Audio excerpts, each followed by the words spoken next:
Alright, what's up guys? Team Mokies B here. I just realized in my last video I had 3 Honest in side deck and I was making it for new formats, so that obviously doesn't work.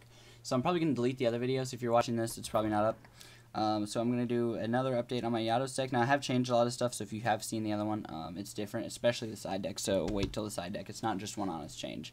There's one proxy in it, and I'll let you know when you get to it. It's a side deck card that is easy to get. I just got to wait till I get to my locals to pick it up. And I'll try to explain a little bit better than I did in my last video. So we got 3 Eatos with Dimensional Fisher or Macrocosmos out. You're going to have no monsters in your graveyard, so you can special summon these 25 beaters for free. And if they bottomless it, it's really no cost to you because or they Royal Oppression it because it's going to get removed from play anyway, as long as you're playing right. So you're still not going to have monsters in your graveyard, and you just either bait it at a bottomless trap hole of your opponents, so you only have to worry about 1 left, or they just waste 800 life points, and that's less you have to burn away from them. 3 Barbaros, it's chaliceable, it's skill drainable.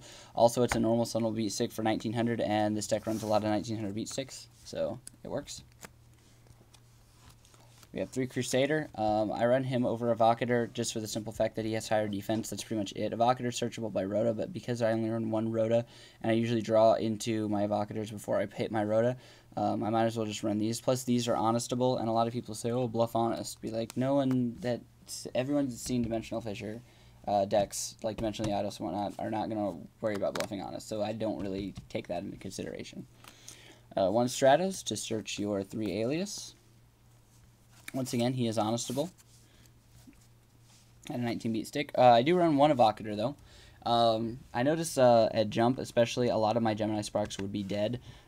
So I added in an extra monster. I increased the monster count by 1 more than normal, or actually 3 more than normal for the next 2 monsters. I actually like it. It's an extra target for Rhoda, and if I need to, it's pretty much the #1 card I go to side out, which is one of the happy things. At Jump, I was running 38 cards when I got there, and I was like, oh crap, I need to hurry up and add 2 cards, and I just threw in a Miracle Fusion and a Mobius. And while I didn't like those in the main deck because they were dead 90% of the time, the only time I ever pulled it off was I pulled out Miracle Fusion once and got out Gaia, and then ended up losing it to Bottomless Trap Hole, and then I Mobiused, and they Bottomless Trap Holed that as well. So the one thing I did like about that, it is good to have because it was my #1 go-to. Oh, what am I going to side out? Oh, obviously the 2 cards that are dead. So, yeah, Evocator is one of the first cards to side out. 2 Battle Fader, I really like this. When Eatos decks are susceptible to a lot of direct attacks. I actually got the idea from Human Entity 4, so check him out. I subscribe to him, so check him out on my channel over there. But, yeah, these are really good cards. Plus, if you don't have a skill drain out or whatever, either way, these get removed from play when it's removed from the field. So that's really nice. Or at least I think he still gets removed from the field. Either way, I don't know. Either way, even if you have skill drain, he still ends the battle phase because his effect happens in hand. So spells, we got the obvious 3-dimensional Fisher, keep stuff out of your graveyard to special summon Eatos. A Soul Release to make sure that happens even if you don't draw that early, you do Fisher early. Plus it also wrecks Light Sworn and zombies. 2 Book of Moon, great against Blackwings to stop their searches. Also good for if they bottomless trap hole one of my monsters and I'm low on monster count. Book of Moon it, or Book of Moon their Dark Arm Dragon, or something big that I can get over if it's in defense mode. 2 Smashing Ground to get over big things that I can't normally get over, like Armor Master or Dark Arm Dragon, that kind of stuff. Gemini Spark, run the Gemini engine, so it's a really good 2 for 2. Shrink helps me get around bottomless trap hole. If I summon a monster and they bottomless, I can shrink my own monster. My quick play happens chain link 2.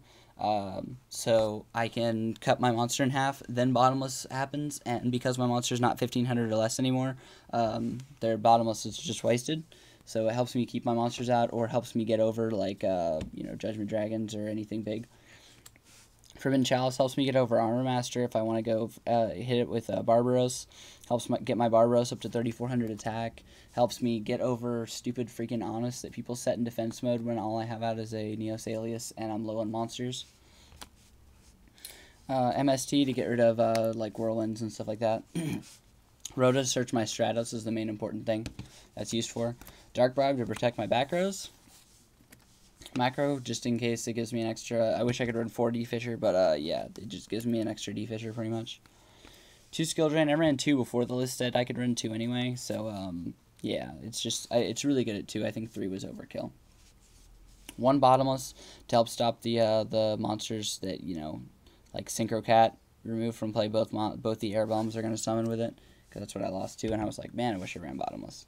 This deck is 42 cards, so I don't really like that as much, but Bottomless I think is really needed, and that's really the only card I would take out.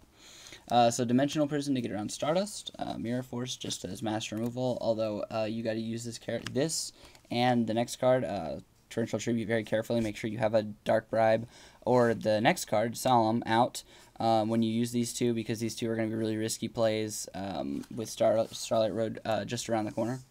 And, obviously Solemn. So the side deck, we have 1 Consecrated Light for Blackwings, 2 Sirocco, once again for Blackwings, and then also for, this is my side deck card, once again for Blackwings. Now I'd only really use this and the next card as well for Blackwings. This isn't really that helpful. This is a proxy for, what's that card? Dark Valkyria, sorry. It's an 1800 Gemini. You would side this in for Evocator. That way you still have a Gemini. It's only 1800 instead of 1900, which isn't as good, but the main thing is that it's still level 4, so you can still spark it, and it's a Dark, which is going to be really helpful for your Chaos Sorcerer. In Blackwing matches, you can get rid of their cards, their Sirocco, before they pump again if you can't attack over it. Helps get monsters out of your graveyard, especially when you're running 3... Neos Alias, which are lights, as well as you could also side in Honest if you wanted to, as well as your Consecrated Light. So with this, you would be running 3 Darks and 4 Lights, so I think that's enough to see Chaos Sorcerer as a viable option. Plus, it's Ultra Turbo Pack. Booyah. So against GBs, we have the 2 Honest. In my other video, I accidentally had 3 Honest, so that's probably why I'm going to delete that.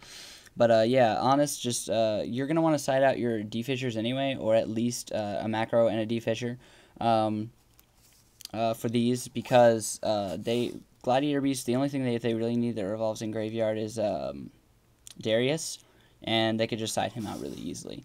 So, and Rescue Cat if they run that. But I think this helps a lot more, because they would have to activate their own Wabatu to stop it. And Burden of the Mighty against GBs, possibly against Blackwings as well, but it just helps stop. I mean, Geysaris can still pop it and everything like that, but it makes, like Laquari, even with his attack boost, it just brings him right back down again. Book of Moon, mostly against Blackwing, but also really helpful against X-Sabers, since all their support cards say that you need a face-up X-Saber for it to work. Giant Trunade, another good card for X-Sabers and Blackwings, or any game that you're about to push on. Divine Wrath for Blackwings if you side out your Dimensional Fissures to stop their Kalutes. Gorilla Passion against Zombies. That's pretty much it. Trap Hole and Gotham's Emergency Call for X-Sabers. Trap Hole could also be used for Blackwings, but it really helps against the X-Saber matchup, especially Gotham's E-Call. You could side out like your Macrocosmos and one of your D-Fissures, because they don't need their graveyard as much. They're more concerned about field control, so this takes their monsters and stops them from hitting the field in the first place. And Widespread Dud for the random Lightsworn match that you see. Wait till they have this and a monster out. Wait till they drop JD and pay 1,000.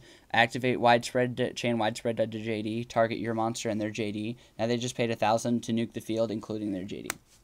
So thanks, guys. I really hope you liked that. Updated it. Definitely leave comments if you guys have fixes or anything like that. Let me know if you think Chaos Sorcerer is a viable option. I think he would be good for Blackwing matchup, but I don't know, maybe not. So thanks, guys, and peace.